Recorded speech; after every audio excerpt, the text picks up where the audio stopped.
अस्सलाम वालेकुम dear students. आज की इस लेक्चर में हमारा जो मेन टॉपिक है वो है एप्लीकेशंस ऑफ डायमेंशंस। मतलब डायमेंशनल एनालिसिस जो होती है उसको हम इस्तेमाल कैसे करते हैं। तो देखिए, सबसे पहली चीज़ ये है कि डायमेंशंस को यूज़ करके आप अलग अलग फिज़िकल क्वांटिटीज़ जो हैं उनमें आपस में रिलेशन जो है वो बना सकते हैं। ओके, देखिए, सबसे पहले मैं इस चीज़ को एक्सप्लेन करने के लिए यहाँ पर एक एग्ज़ाम्पल आपको बताता हूँ।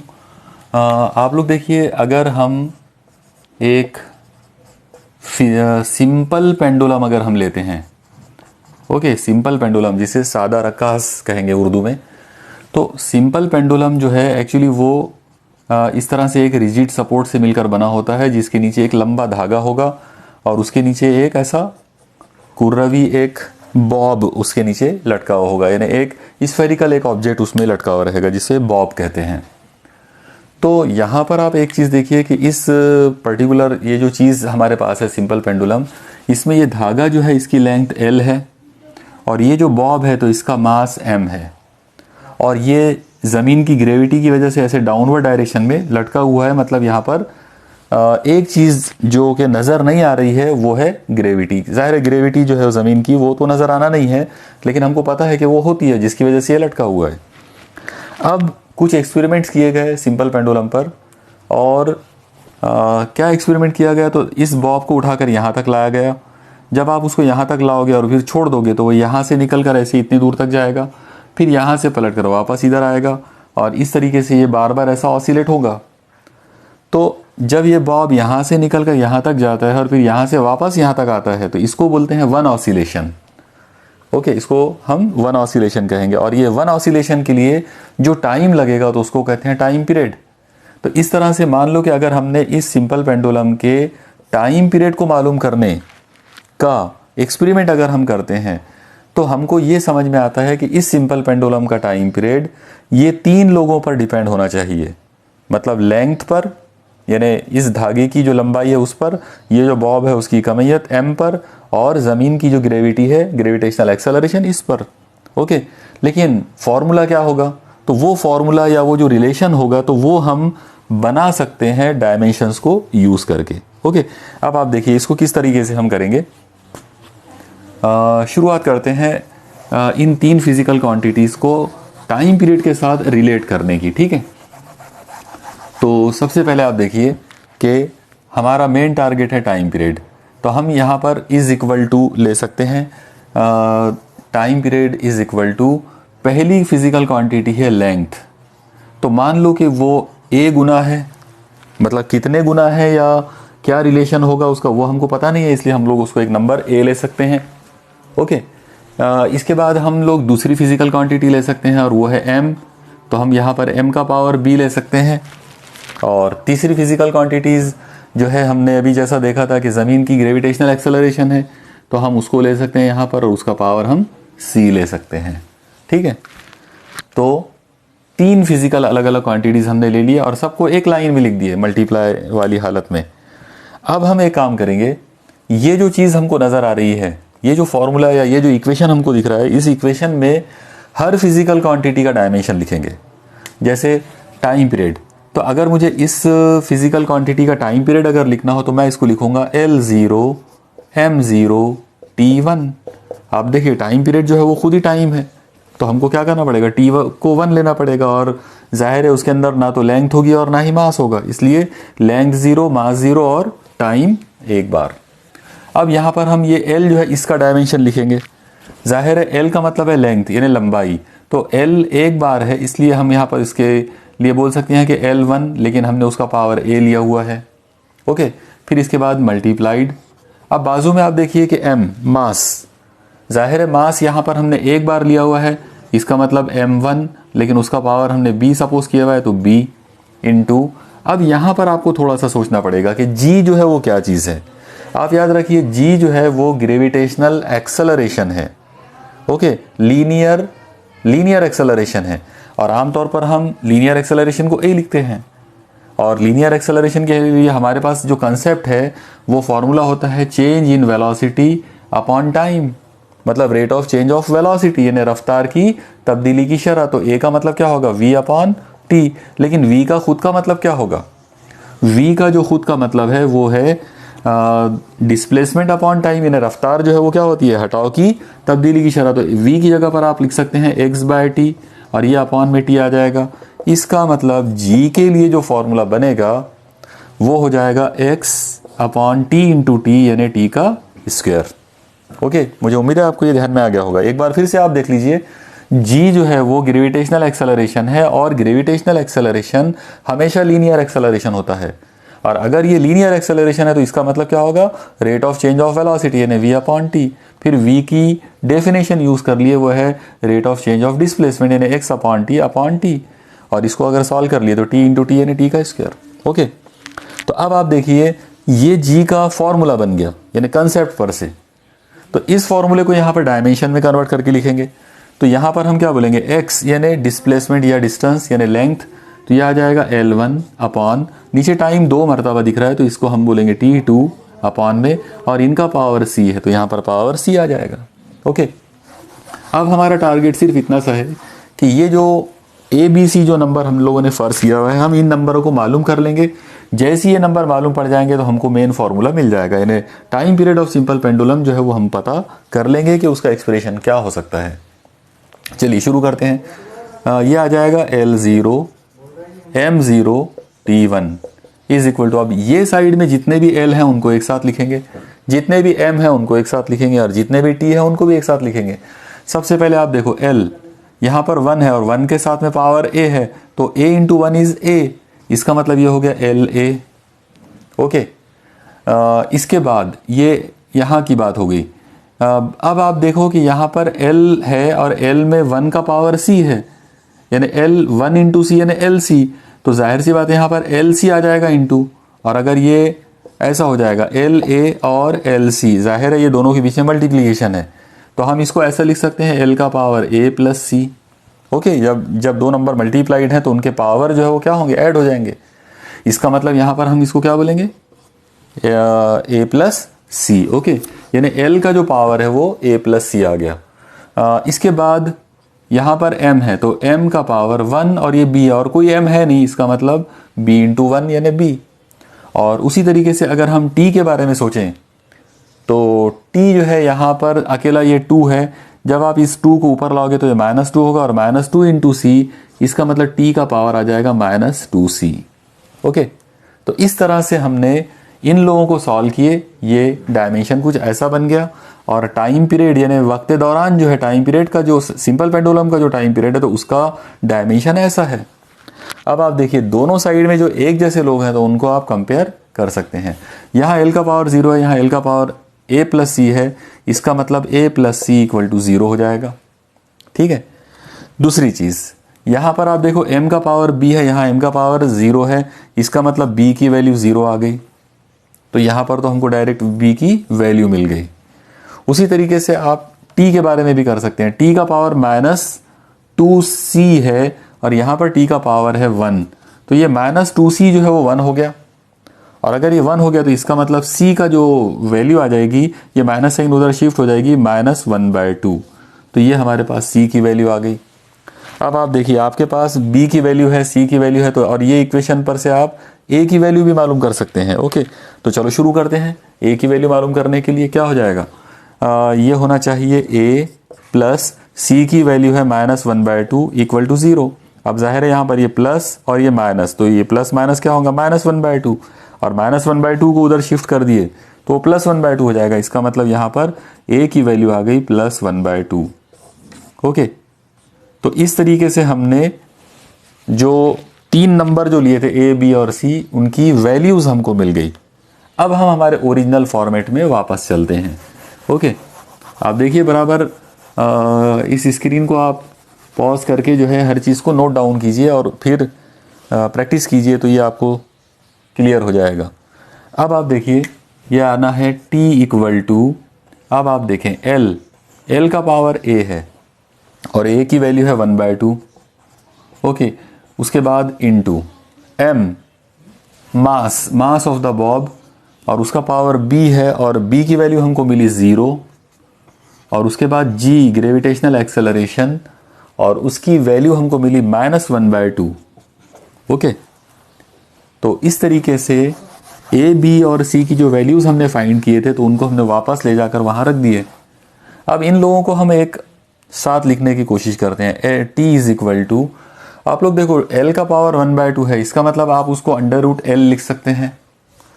ओके, इनटू m का पावर 0 है, और आपको बात पता है कि कोई भी नंबर का पावर अगर 0 है तो उसकी वैल्यू 1 हो जाती, इसका मतलब m का पावर 0 है तो वो 1 बन गया, इनटू, और अब ये g का पावर -1/2 है तो आप इसको 1/g का पावर +1/2 लिख सकते हैं। लेकिन g का पावर 1/2 जो प्लस में जो है तो उसको आप अंडर रूट में लिख सकते हो, इसका मतलब यहाँ पर 1/√g आ जाएगा। तो क्या चीज़ समझ में आई हमको यहाँ पर ये चीज़ मिली कि t इज इक्वल टू, ऊपर √L है, नीचे √g है, तो इन दोनों को मिलाकर एक साथ लिख सकते हैं √L/g। अब यहाँ एक चीज़ देखिए कि जब हम कोई एक्सपेरिमेंट करते हैं, जैसे सिंपल पेंडुलम का जब हम एक्सपेरिमेंट करते हैं तो हमको ये पता था कि टाइम पीरियड इस पर डिपेंडेंट हो सकता है, इस पर हो सकता है, इस पर हो सकता है। तो डिपेंडेंट हो सकता है, इसका मतलब ये है कि हम यहाँ पे डायरेक्टली उसको इक्वल टू नहीं लिखेंगे, बल्कि हम यहाँ पर बोलेंगे कि ये डायरेक्टली प्रोपोर्शनल है, मतलब डिपेंडेंट है। तो इस तरह से यहाँ पर भी यही साइन आएगी, यहाँ पर भी यही साइन आएगी, और इस जगह पर भी वही साइन आएगी। और फिर जब आप ये साइन हटा लोगे तो ये आएगा t इज इक्वल टू कोई तो भी एक कांस्टेंट k √L/g। ओके, यहाँ पर k जो है वो प्रोपोर्शनलिटी का एक कांस्टेंट है, और आप लोग याद रखिए कि ये जो प्रोपोर्शनलिटी का जो कांस्टेंट है तो ये डायमेंशनलेस होना चाहिए, मतलब इसकी खुद की कोई डायमेंशन नहीं होती है। जब इसके एक्सपेरिमेंट्स किए गए अलग अलग और अलग अलग वैल्यूज़ जब मालूम की गई तो पता चला कि ये जो k है इसकी वैल्यू 2π होती है, और इस तरह से फिर टाइम पीरियड का फॉर्मूला मिलेगा t is equal to 2π √L/g। ये फार्मूला एक्सपेरिमेंटल तरीके से हमको मिला, डायमेंशन के बेस पर हमको ये फार्मूला मिला था। तो यहाँ पर इस तरह से हम सिंपल पेंडुलम का जो टाइम पीरियड है वो मालूम कर सकते हैं बाय यूजिंग डायमेंशनल एनालिसिस। लेकिन इसी एग्जांपल से एक और चीज़ कंफर्म हो जाती है कि किसी भी एक्सपेरिमेंट के अंदर जो प्रोपोर्शनलिटी का जो कांस्टेंट हमको मिलता है हम उसकी वैल्यू नहीं मालूम कर सकते। ओके, यानी डायमेंशंस को यूज़ करके आप ये k की वैल्यू नहीं मालूम कर सकते। k की वैल्यू जो मैंने यहाँ पे 2π यूज़ किया हूँ, ये एक्चुअली एक्सपेरिमेंट्स के ज़रिए मिली हुई वैल्यू है। एक्सपेरिमेंट्स के ज़रिए जो वैल्यू मिली वो 2π है, लेकिन ये 2π जो वैल्यू है ये डायमेंशन से नहीं मिली, तो ये डायमेंशन की एक्चुअली लिमिटेशन है। यानी डायमेंशंस की ये एक बुराई, या आप उसको एक क्या बोलेंगे, ये उसकी एक तरह की लिमिटेशन, एक तरह का ये उसका नुक्स हो गया। आया ध्यान में? तो इस तरह से हम अगर आपसे ये पूछते हैं, मान लो कभी किसी एग्ज़ाम में कि डायमेंशंस का नुक्स या उसकी लिमिटेशन क्या है, तो डायमेंशन का ये नुक्स है कि उसमें प्रोपोर्शनलिटी का कांस्टेंट मालूम नहीं कर सकते। आप बाकी फार्मूला आप पूरा डेराइव कर सकते हो, लेकिन प्रोपोर्शनलिटी का कांस्टेंट उसके ज़रिए नहीं आता है। ओके, तो ये हो गई पहली एग्जांपल, यानी डायमेंशन का इस्तेमाल करके हम इस तरह से जो है फिज़िकल क्वांटिटीज़ के बीच का रिलेशन जो है वो मालूम कर सकते हैं। अब हम यहाँ पर डायमेंशन का एक और एप्लीकेशन हम यहाँ पर देखेंगे, और वो एप्लीकेशन ये है कि अगर आपको कोई फार्मूला दिया जाए और आपसे ये पूछा जाए कि बताओ ये फार्मूला करेक्ट है या रॉन्ग है, मतलब ये बिल्कुल सही है या गलत है, तो आप डायमेंशंस को यूज़ करके उसकी करेक्टनेस का पता चला सकते हैं। ठीक है, कैसे होगा तो देखते हैं। चलो इसकी एक एग्जांपल ले लेते। मान लो आपको एक फार्मूला दिया गया s is equal to ut plus half at²। Okay, और आपको बोला गया है कि आप इसको वेरीफाई करो, ये फार्मूला सही है कि गलत है। ओके, तो अगर आपको ये वेरीफाई करना हो तो डायमेंशंस को यूज़ करके आप इसको वेरीफाई कर सकते हैं। इसको सॉल्व करने का एक आसान तरीका ये रहेगा कि हम सबसे पहले इसको LHS और RHS में डिवाइड कर लेते हैं अलग अलग। तो सबसे पहले देखेंगे कि LHS लेफ्ट हैंड साइड के अंदर है s का मतलब होता है डिस्प्लेसमेंट यानी हटाओ, और डिस्प्लेसमेंट का मतलब डिस्टेंस होता है यानी फासला है वो। इसका मतलब ये हुआ कि जब हम इसका डायमेंशन मालूम करेंगे तो इसका डायमेंशन आ जाएगा L1। ओके, जाहिर सी बात है ये अकेला डिस्प्लेसमेंट है। ओके, और डिस्प्लेसमेंट क्या होता है? लेंथ, तो लेंथ एक बार है। तो ये हमारा LHS आ गया यहाँ पर L1। अब हम RHS की बात करेंगे, तो RHS इज इक्वल टू, अब RHS के अंदर काफ़ी बड़ा मामला है, यानी बहुत सारे लोग हैं, तो हम क्या करेंगे, इसको पूरा पहले लिख लेते, UT plus half AT square. अब इसके अंदर जो फिजिकल क्वांटिटीज हमको नज़र आ रहे हैं उन सब के डायमेंशन लिखना पड़ेगा। सबसे पहले आप देखिए यहाँ पर ये जो U है, ये है इनिशियल वेलोसिटी यानी रफ्तार, और रफ्तार का मतलब होता है डिस्प्लेसमेंट अपॉन टाइम। मतलब U की जगह पर आप बोल सकते हैं कि ये x अपॉन टी है, तो x अपॉन टी और ये बाजू में इंटू टी प्लस 1/2 इंटू, यहाँ पर a है एक्सेलरेशन है, तो ये जो एक्सेलरेशन है इसको हम बोल सकते हैं कि ये रफ्तार बटे वक्त होगा, मतलब rate of change of velocity होगा। तो एक ही जगह पर मैंने यहाँ पे वेलोसिटी अपॉन टाइम लिख दिया हूँ, इनटू इसके बाजू में है टी का स्क्वायर, यानी ये टी का स्क्वायर। ओके, अब ये जो लोग हमारे पास आ गए, इन सबको आप डायमेंशंस में कन्वर्ट कर लो। जब हम इनको डायमेंशंस में कन्वर्ट करना शुरू करेंगे, देखिए सबसे पहले x का मतलब होगा L1, अपॉन में t है तो t का मतलब होगा T1, और जाहिर है इनटू बाजू में ये t है तो इसका मतलब होगा T1। तो यहाँ पर ये पहली क्वांटिटी आ गई, यानी इतनी, इसके बाद प्लस। अब हम यहाँ बाजू वाली क्वांटिटी लेते हैं, बाजू वाली क्वांटिटी के अंदर आएगा 1/2 जो कि डायमेंशन लेस नंबर है, उसका कोई डायमेंशन नहीं होगा। इसके बाजू में यहाँ रफ्तार है, वेलोसिटी है, तो वेलोसिटी का अगर आपको डायरेक्ट डायमेंशन याद हो तो बहुत अच्छी बात है, और अगर याद नहीं है तो आप उसको भी डिस्प्लेसमेंट अपॉन टाइम लिख सकते हैं।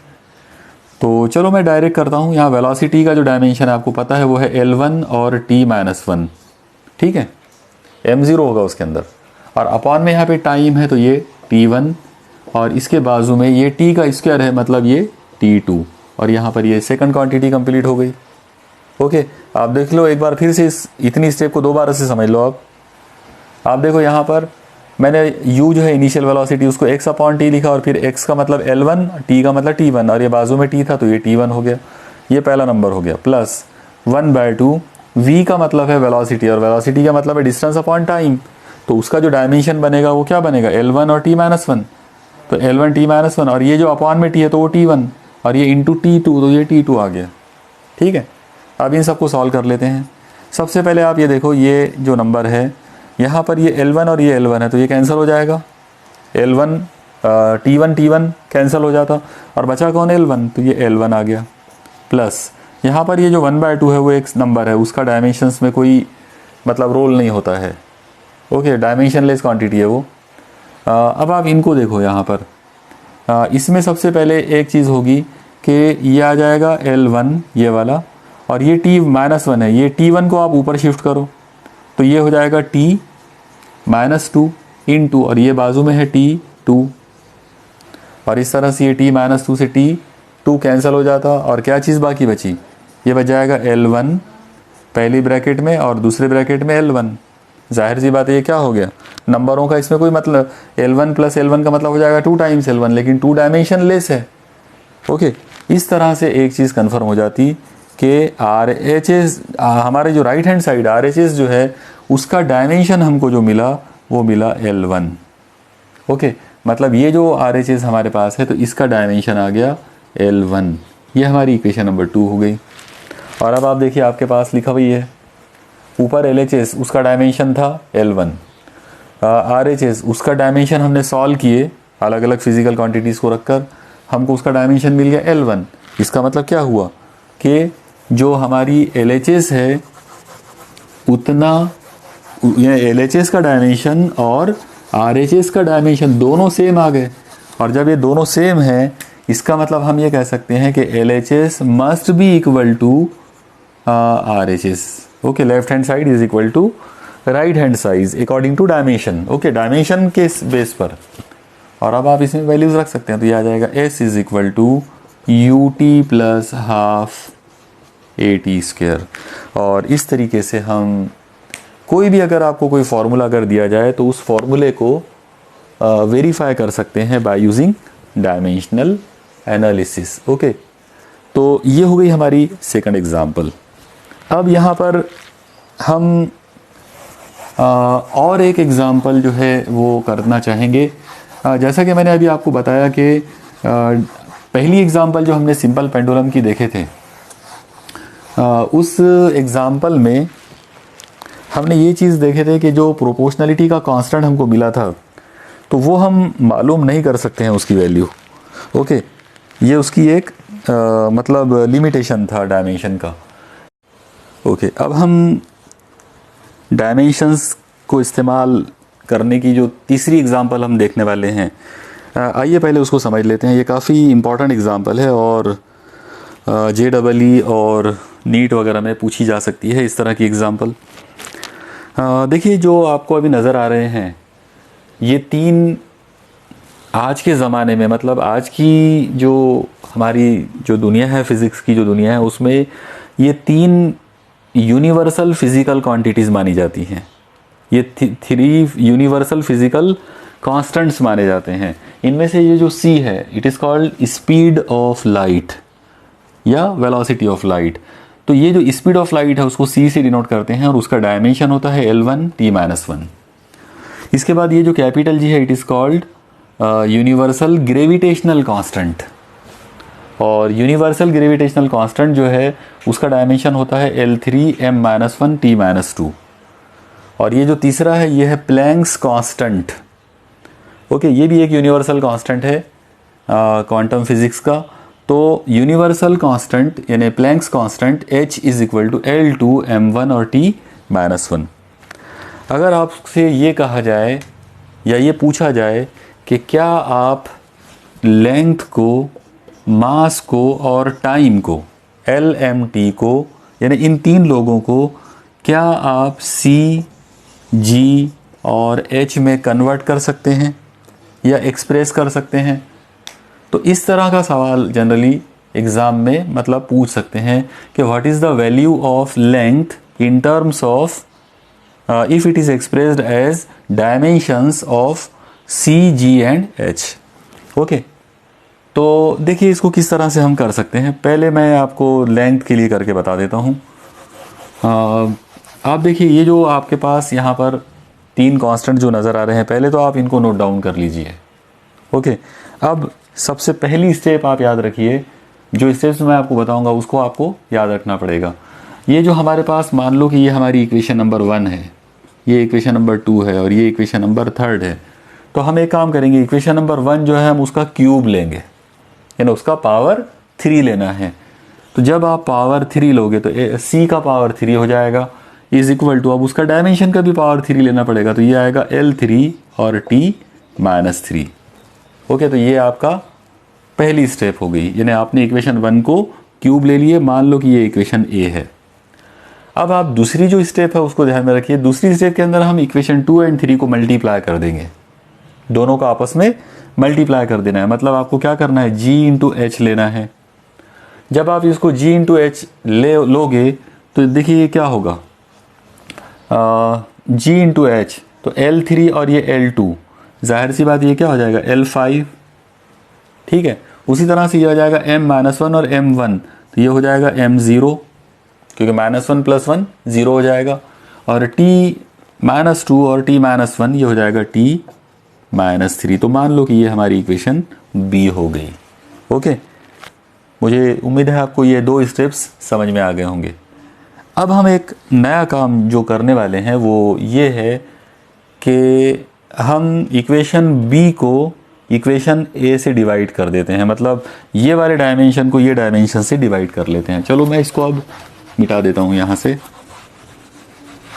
तो देखिए, जैसे ही मैं इन दोनों को डिवाइड करूँगा, इक्वेशन B को इक्वेशन A से मैं डिवाइड करूँगा, यह आ जाएगा G इंटू H, यानी universal gravitational constant into Planck's constant upon C cube, मतलब cube of speed of light, is equal to, right side में ये क्या आएगा, राइट साइड में कुछ ऐसा होना चाहिए, L to the power 5 M to the power 0 T to the power -3 upon ये वाला डायमेंशन, मतलब L टू द पावर 3 और T to the power -3। Okay, चलो अब हम राइट साइड को सॉल्व करने की कोशिश करते हैं। ये कुछ ऐसा हो जाएगा, G into H upon C cube is equal to, आप देखो ऊपर m0 है, उसको कोई है नहीं और कैंसिल के लिए, तो वो m0 का मतलब वो गायब हो गया।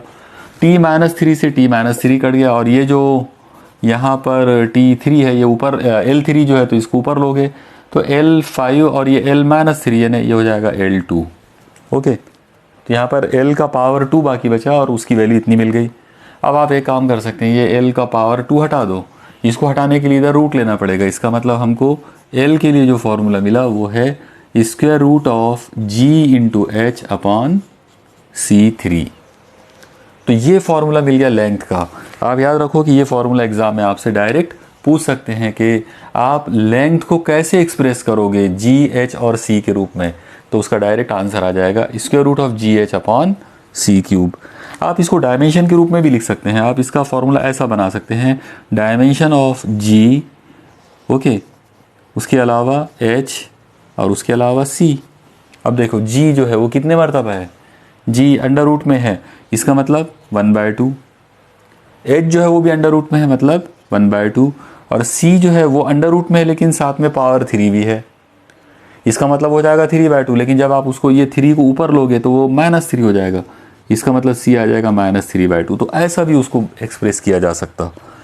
यानी ये दो अलग अलग तरीके हो जाएंगे उसके, जी का पावर हाफ, एच का पावर हाफ और सी का पावर -3/2। तो इस तरह से हम लेंथ को एक्सप्रेस कर सकते हैं इन terms of universal gravitational constant, Planck's constant और स्पीड ऑफ लाइट के रूप में। ठीक है, ये हो गया। मतलब यहाँ पर मैंने आपको लेंथ को लेकर बता दिया। एक और चीज़ हम यहाँ पे कर लेते हैं।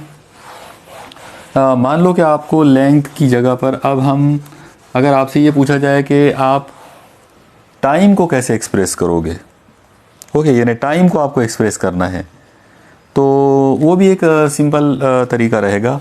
देखिए हम सबसे पहले यहाँ पर एक काम करेंगे कि टाइम के लिए अगर हमको करना है तो हम वेलोसिटी जो है उसका कंसेप्ट यूज़ कर सकते हैं। आपको सबको पता है कि स्पीड या वेलोसिटी का मतलब होता है डिस्टेंस अपॉन टाइम। आप टाइम को इधर लाओ, स्पीड को इधर ला लो, तो ये क्या आ जाएगा, time is equal to distance upon speed. और अब मैं इसको डायरेक्ट डायमेंशंस में ही कन्वर्ट कर लूँगा। टाइम को मैं लिखूँगा capital T is equal to distance का मतलब होगा L1, okay, divided by speed का मतलब होगा स्पीड ऑफ लाइट जो कि 1 बार है, ओके। तो इस तरह से मेरे पास L1 आ गया और अपॉन में C1 आ गया। तो T इज इक्वल टू यानी टाइम पीरियड इज या time is equal to L1 यानी लेंथ 1 बार है। अब सवाल ये आएगा कि लेंथ जो 1 बार है तो उसको मैं CGH के रूप में कैसे लिखूँगा। तो जैसा कि मैंने अभी हमने इसको प्रूफ किया था, हम उसको इस तरह से लिख सकते हैं कि G का पावर 1/2, H का पावर 1/2 और C का पावर -3/2। तो इसके अपॉन में C का पावर 1, ओके। अब इसको सॉल्व कर लेते हैं, तो ये आएगा T इज इक्वल टू, ये होगा G का पावर हाफ, H का पावर हाफ, ये C -1 ऊपर आ जाएगा, तो ये क्या होगा, यानी 1 जो है ऊपर आकर -1 हो जाएगा। तो ऊपर आपके पास जो नंबर हैं, क्या नंबर हैं, -3/2 -1, जाहिर है 1/1 समझ लो इसको क्रॉस कर लेते हैं, तो ये कितना हो जाएगा 2, तो -3 और -2 यानी -5/2। तो इस तरह से आपको यहाँ पर C का पावर मिलेगा -5/2। तो ये आप टाइम जो है उसको इस तरह से एक्सप्रेस कर सकते हैं। मतलब टाइम को एक्सप्रेस करने का आपका तरीका ये होगा। साथ ही साथ आप एक और चीज़ देखिए कि ये जो फॉर्मूला है इसको मतलब ये जो डायमेंशन आपको मिला, dimension of time in terms of universal gravitational constant, Planck's constant और स्पीड ऑफ लाइट के रूप में, ये जो हमको फॉर्मूला मिला, हम इसको अपने यूजुअल वे में भी लिख सकते हैं। अगर मुझे इसको लिखना हो यूजुअल वे के अंदर तो मैं इसको ऐसे लिख सकता हूँ, T is equal to G का पावर हाफ है, मतलब मैं लिखूँगा √G। H का पावर हाफ है, मतलब मैं लिखूँगा √H। और C का पावर -5/2 है, इसका मतलब मैं इसको लिख दूंगा 1/√C और उसका पावर 5, ओके। 5/2 का मतलब स्क्वायर रूट हो में से बाहर निकालेंगे तो 5/2 और अपॉन में ले लिए, इसलिए मतलब ऊपर था तो उसको नीचे लेकर आ गया, माइनस था इसलिए प्लस बनाने को। और अब आप इन सबको एक साथ अगर बनाकर लिखते हैं तो ये क्या हो जाएगा, T इज इक्वल टू ये पूरा का पूरा सभी लोग अंडर रूट में है, इसलिए यहाँ पर क्या आएगा, अंडर रूट जी इंटू एच अपॉन सी का पावर 5। तो ये फॉर्मूला डायरेक्ट भी पूछा जा सकता है कि किस तरीके से आप डायमेंशंस को इस्तेमाल करके टाइम को universal gravitational constants, Planck constant और स्पीड ऑफ लाइट में एक्सप्रेस कर सकते हो। ओके, तो मुझे उम्मीद है कि आपको ये एग्जांपल भी समझ में आ गई होगी। इस तरह से हम किसी भी फिजिकल क्वांटिटी को सी जी एच यानी universal gravitational constant, Planck's constant और स्पीड ऑफ लाइट में कन्वर्ट करके लिख सकते हैं। ओके, अब मैं आपको एक होमवर्क दे रहा हूँ। आप कोशिश कीजिए कि m जो है मास, उसको हम सी जी एच में कैसे एक्सप्रेस करेंगे। यहाँ पर मैं आपको एक टेक्निक बता दूँ कि आप यहाँ पर c का पावर a ले लो, g का पावर b ले लो और h का पावर c ले लेना। फिर बाद में जो मैंने शुरू में आपको सी जी एच के डायमेंशंस दिया था वो रखना और फिर उनको कंपेयर करके सॉल्व करना। जब आप इसको सॉल्व करोगे तो आपको ए बी सी की वैल्यू मिल जाएगी और जैसी ए बी सी की वैल्यू मिलेगी आपको एम का फॉर्मूला मिल जाएगा। तो इस तरह से आप मास को भी कन्वर्ट करके लिख सकते हैं, लेकिन वो अब आपने खुद ट्राई करना और आपका जो भी आंसर आएगा वो आंसर आप कमेंट में लिख सकते हो। ओके, कमेंट में लिखकर आप मुझे बताएंगे। चलो, उम्मीद करते हैं कि आपको ये सब समझ में आ गया होगा। इस साल का जो हमारा जो 11 क्लास का जो पहले चैप्टर का जो सिलेबस है, तो क्योंकि और बची हुई कुछ चीज़ें जो है जैसे एक्यूरेसी है, एरर्स हैं और इसके अलावा प्रेसिशन है, तो वो जो चीज़ें हैं वो अभी इस साल डिलीटेड हैं, इसलिए अब उनको हम आगे अभी नहीं लेंगे।